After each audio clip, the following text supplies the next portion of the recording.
Okay, I want to give you a real quick look here at this Kimber RCP II with the Crimson Trace laser grip. This is a fairly new gun to me. I want to show you that it's got nothing in here, no magazines, empty. This is a gun that's probably not for everybody. This is a custom shop product from Kimber Arms. It's kind of two-tone, sort of a light gray, and then their darker finish up here on the top. It's a sleek gun. It's got the carry melt treatment. It's real rounded, rounded here, all here. But the main thing that's different about this gun is what it doesn't have, and that is the conventional sight. It doesn't have 3 dots on the top of any kind. It's just got this trench that runs all the way down. And it takes some getting used to, and that's why I say it's not for everybody. It's in the ultra size, so it fits ultra holsters and takes ultra things of sorts. I really like it. I've discovered that I acclimated to the trough sight pretty quickly. I got to admit that the laser grips don't hurt. I think that's a good pairing. This gun with a set of laser grips. A trough sight with the laser grips is a good combination on this gun. I did swap out the red Kimber Trace laser for the green. I'll show you that here. That's just personal preference. The red are fine. There's nothing wrong with the red ones. They functioned well. My eyes tend to pick up green easier. I have another firearm that has a green laser on it, and I'm just kind of accustomed to that, so I did make the switch on that. But anyway, Kimber RCP II with the laser grip. It's a sweet little carry gun. I got really nothing bad to say about this, or really any of the Kimbers that I've had over the years, or that I have now. You've probably seen maybe the video on the solo that I did. I do want to show you this quick little holster. This is Garrett Industries, dedicated inside the waistband appendix carry. Now, there's a small percentage of the population, and I'm in it, that likes to carry appendix in the front in the 1 or 2 o'clock position, the 1:30 position, and this holster is kind of dedicated to that. It's not made to carry anywhere else. You probably could, but it's not what it's made for. It's Kydex on the outside, and I know I'm not always a big fan of Kydex, but I like this one, and I like Kydex for appendix carry. I wouldn't say that about carrying at the 4 o'clock position. I like leather, but I do like Kydex in the front. Maybe I'm alone on that, but anyway, this is Kydex, and then it's got leather lining in it that's really bonded well in there. And so the gun itself, touches the leather, which kind of helps protect the finish from the maybe a little bit harsher abrasiveness of the Kydex. But anyway, it's tight. You can adjust this thing for cant. These screws here loosen up, and it'll twist back and forth. You can adjust it for ride height, and then you can also adjust the tension on the gun with the screws that are behind this. Let me show you though. And you can probably listen to what this sounds like, but this is a solid fit for this gun. Of course, it's made for a 3-inch small ultra Kimber. But when that goes in there, you get that thing adjusted right. It sits in there really well.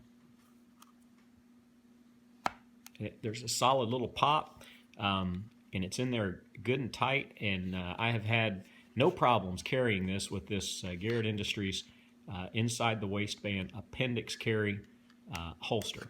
And so I thought I'd give you a look at that as an option for carry. It runs about $90, and they do mold it to the gun, and they make it when you order it. Takes them about 2 weeks, it looks like, to get one out. But so I haven't had this very long, so I'll have to get back with you on how it holds up.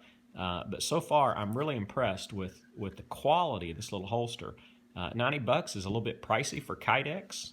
Consider, the leather lining adds to that general Kydex price. But again, if your appendix carry, boy, this is something you ought to at least scratch your head at.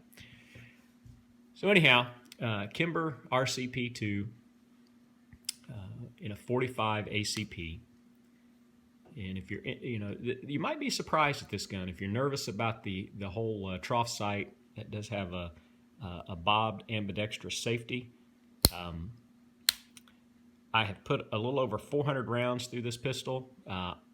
Absolutely flawless. Not even the hint that there's a problem to either feed, eject, shoot, anything. It's been I've shot about 4 different kinds of ammo from different manufacturers, and then put several of my carry ammo through it just yesterday. So anyway, solid pistol. It's definitely worth a look for some of you who want to minimize.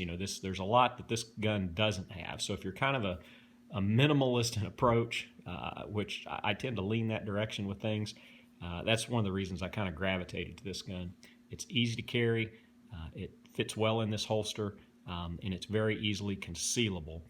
And I also have an ankle holster for this gun, also for a 3-inch Kimber, and this thing fits well in the ankle holster, and it doesn't. I thought it would be heavy, but it's not. I mean, well, it is what it is, but it's not so heavy that I can't tolerate it in my ankle holster. Typically, I carry my solo there. With this in the appendix carry is the plan. But anyway, here you go. A little quicker look, a little better look at the Kimber RCP II. Hey, one more thing I'm going to show you, and I mentioned that ankle holster. Here's the ankle holster. I think it's a Galco. There's really not anything special about it. There you go. It's a Galco ankle glove of some kind. It's comfortable. I've carried my Glock 27 in one of these for a number of years. Here's something I want to show you though real quick. The solo fits in there nice. It's not made for the solo, but it fits in there nice and tight, and it's a good solid fit with the solo. It's made for a 3-inch Kimber.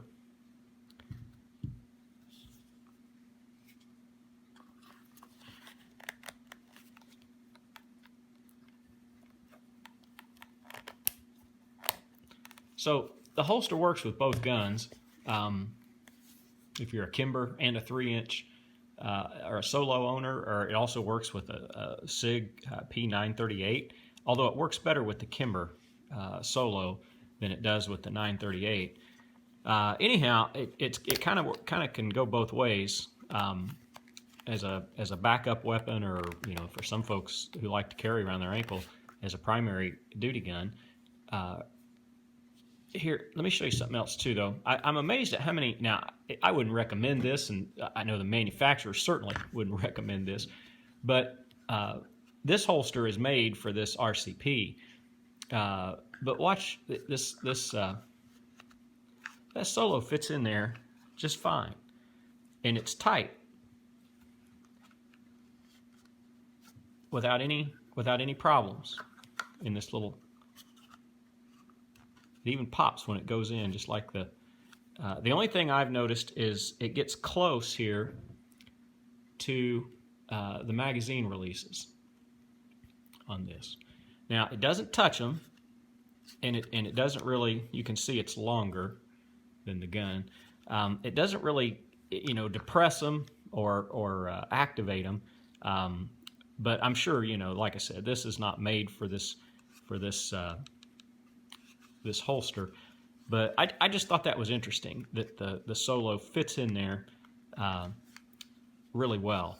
I might also mention that I've discovered a couple of other holsters that I have for 3-inch, in the holster drawer that everybody has, that I have for 3-inch Ultra Kimbers in the 1911, that the solo will also fit pretty tight and pretty well in. So if you own both these guns, you've probably already discovered that. But anyway, just since I'd mentioned that ankle holster, I thought I'd throw that in there too.